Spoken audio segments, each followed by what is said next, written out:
There is no one-size-fits-all in implant dentistry.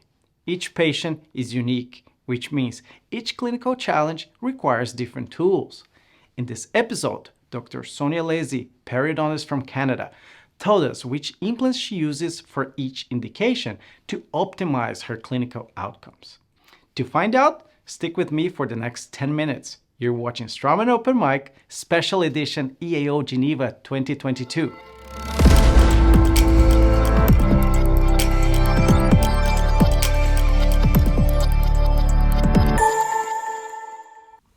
Hi, Sonia. Hi, Christian. How are you? I was online the other day and I watched so many videos of you, and I have to say you carry this broad range of expertise and experience that I wish we had a full day here, because all the dentists out there can benefit so much from your experience sharing it with us in Open Mic. Thanks for coming. It's a pleasure, but my condolences on having to spend an entire day watching videos of me.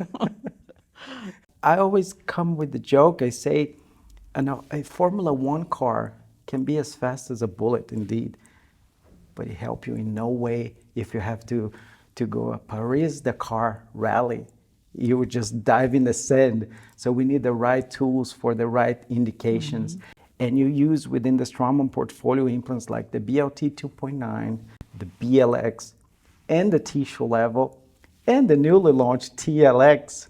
So how do you navigate your decision-making to use the right tools here within the Straumann portfolio? Well, I guess to answer that, I would say it's been a gradual process. So if I go back to the very beginning, I've dabbled for many, many years with the tissue level implant. It was my first exposure. But it was even then very, very specific. I would always use it when I had to go to very short implants. So I started with tissue level, 6 millimeter long. And because I was working, to be very honest, I was working with other implant systems at that time. But the 6.0 had a place in my practice that was very successful. And for some reason, I think I was a really slow learner. You know, it's like I didn't expand very much on it initially. And then over the years, I started doing a little bit more work with other implants. But tissue level, look, that's honestly the gold standard implant in the world I would look at in terms of tissue response, both hard and soft tissue. So it still in my practice today, it's a very, very important tool. And then when I became more entrenched into the Straumann family, I started expanding and looking at other implants. So I worked from the back forward, and moving from the back forward meant I actually went first to BLT in the variety of ranges, but the 2.9 had a huge, huge role in my practice, obviously. As a periodontist, I have lots of aesthetically driven cases, and so I was doing lots of lateral incisors that were generally missing, and it's a fabulous implant in that application. I had other experience with smaller implants, but this made a lot of sense. There's a lot of advantages to it. And then BLX came. And well, that made so much sense to me because I've always been a tapered user with some thread designs which were similar. So it was just normal for me to migrate into that. And the TLX implant, that you talk about, yes, it's newer for me today, but it makes a lot of sense in a very specific application in my practice. And that's posterior immediacy. That's where I apply it, because if I go back to my first comment, tissue level is really the gold standard in terms of what we can see for health of hard and soft tissues. What I like about your explanation is that even though navigating in between different connections, you don't really mind as long as the right indication is there. It's all based on the case I'm treating. So, if you look at my implant drawers in my office, there's a whole range because I know I'm going to apply them all in these different scenarios. And I'll never say I'm going to use one implant design only. That makes absolutely no sense. You have to use it for the indication. Yeah. And I'll continue that you mentioned, especially as a periodontist in aesthetic area. We know it can be very devastating for somebody losing a tooth in the frontal area in the aesthetic zone, because there's so much of our personality and our identity that is reflected in our smile. So immediacy has this very important role on two forefronts. Mm-hmm. One, to kind of heal the soul, and by giving the chance to leave the dental chair with their dignity back is something just priceless. But on top of this, maintaining the gingival architecture is one of the key elements there in the aesthetic zone, because once it's collapsed, it's far more difficult to rebuild all this gingival architecture. And within your years of expertise and in your practice, in the aesthetic zone, how do you weight the percentage of the cases that you can go, and where do you draw the line? Yeah. Well, I think first it's important that we have to qualify what do you mean by immediacy, because immediacy can mean immediate placement of the implant, not necessarily immediately provisionalizing it. So that's one comment I would make. But to truly carry it fully immediate protocol, not everybody's suitable for that, and you aim for the best, which means I aim for complete treatment. But if I will always have a backup strategy in my mind, which I'll use depending on what I'm presented with clinically. So immediacy is important. Obviously in the aesthetic zone, but I actually look at immediacy important in other areas too. I mean, I want to say that, I wasn't always of that philosophy, but for instance, an immediate molar has as many benefits as it does to do something immediate in the front of the mouth.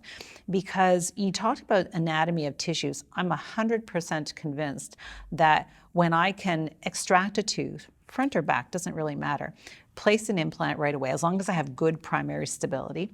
I can manage hard and soft tissue defects with a variety of bone augmentation and soft tissue augmentation treatments. But then it's actually as important what we're doing through that transmucosal envelope. So whether we put a provisional crown, which is obviously controlled in occlusion, or I use something like a customized healing abutment, possibly, certainly in the front, I would never just put a customized healing abutment. I would tie it in with a bondable restoration to, as you say, make the patient feel complete. They walk in with a bad tooth, they walk out with a better tooth of some form.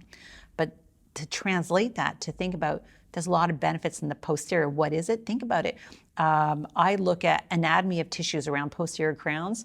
They're never quite as natural. There's never quite the beautiful emergence profile if you've done it in a delayed way, because the technician had to guess their way out of the tissue.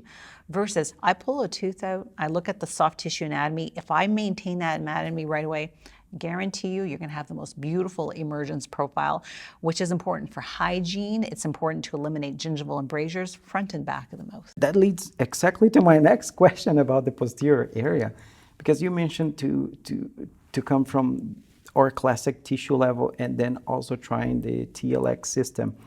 And in terms of posterior region, let's now separate, as you just mentioned, immediate placement. And then as long as primary stability allows and conditions allow, there's now the what on top, correct? You know, when I first started getting into immediacy in a molar area, for instance, BLX was my go-to first implant because I would be guaranteed of good primary stability, and then I would transit with a customized healing abutment there. When TLX came out, well, it was an automatic, that has to be the direction I'm going to go in, because I would like to move the microgap away from bone, because I think I want to have it as far away from bone as I can realistically. And I like the concept because, as a periodontist, guess what? I deal with a lot of disease. I get periodontal disease in my practice all the time, obviously, and peri-implantitis. So if I have a machined collar in that transmucosal area, all the better, because the microbiome is our enemy of the future. So the TLX implant would be absolutely my preferred implant. So let's say premolar to molar region. Then how do you transition? Okay, so look, if it's not aesthetic, you have to look at everybody's individual smile, okay? Because my lip line might be much more broad than yours, right? It may show. So in that patient, I'd like to consider a provisional restoration if I can, certainly really, really lighten restoration. But for me, that provisional restoration will be a prefabricated PMMA-based restoration. I'm not necessarily of the strong opinion to go to final restoration right away, because as much as I'd like to believe that I'm going to guide and maintain exactly the tissue architectures that is there, I don't, every patient has different healing issues. And so I'm a little uncomfortable still to go from surgery to final restoration. I would defer to do the transitional step of a temporary restoration. Yeah.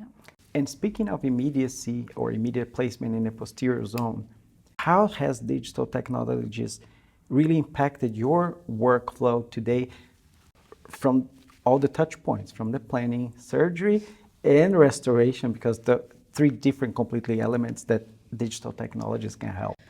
Well, so first of all, digital technology has become very dear to my heart. I today, look, I pride myself as a skilled clinician with a fair amount of experience, and I still think that I could technically do things free-handed quite effectively. However, the reality is there are days where our brains are not well connected to our hands and we make little mistakes, or we can't see so well in an area, so we make a subtle deviation error. There's something we didn't notice. The reality is digital technology has really drastically reduced the deviation that we can introduce as, unfortunately, the human element that we bring into the surgical field. So digital, whether it's in a traditional healed site or in a case of immediacy, to me are equally important. I basically do not do a non-guided surgery today. I'd say the only time that I have to go back to my analog knowledge and skills is when I cannot get a surgical template in the patient's mouth or they can't open wide enough. So where am my challenge there? For sure, it's some posterior sites, some molar sites are extremely difficult to access. So I'm today 100% static guided with the odd case where I cannot do it. And in immediacy, why is it important? Because guess what? Especially if you talk about a molar, you can have significant deviation in positioning of implants. And that really does concern me. I've seen way too many lectures or seen too many presentations where implants are placed in one socket versus another, and then you see this funny little cantilever, then you have a hygiene challenge to maintain, then you're too close to one root, and then we see decay issues on those adjacent teeth. So I'm very, very much restoratively driven in molar areas, just like I will be in an anterior region, and placing the implant in the best position possible. And speaking of immediacy, right off the bat, when conditions allow immediacy to run from, to go to. Oh, I would definitely. It's a no-brainer for me. It's immediacy, yes. My very first immediate implant case, for instance, was 1993. Actually, I really messed it up, I'll tell you, in the end, when I looked at the outcomes, and I've learned a tremendous amount through literature and as well through experience. But immediacy reduces our treatment time. It consolidates treatment procedures and therefore potentially reduces some costs to the patient. It's a huge marketing tool, obviously, as well. You know, the reality is no patient wants to come to see you for multiple surgeries. If I can consolidate it, all the much better. But I have to make smart decisions on that. Who's the right candidate? You asked me that before. You know, it's like somebody has gross infection, acute infection. Those are not your immediate cases. Low-grade chronic infection, you have a periapical lesion, et cetera. Those are totally acceptable. You know, there's certainly a vast amount of literature that tells us that your success rates will be no different if you've effectively debrided a site. So 100%, it's consider immediacy first, but then within reason. Sonia, this is really a delicious conversation for me as a periodontist as well. And I wish we had really the whole day, but unfortunately our time is up. Yeah. And I can only thank you very much for stopping by Straumann Open Mic Special Edition EAO Geneva 2022. My pleasure to have been here with you. Thank you so much for the invitation. And I thank you all for watching Straumann Open Mic Special Edition EAO Geneva 2022 here with Dr. Sonia Leziy from Canada. Till the next episode. Ciao.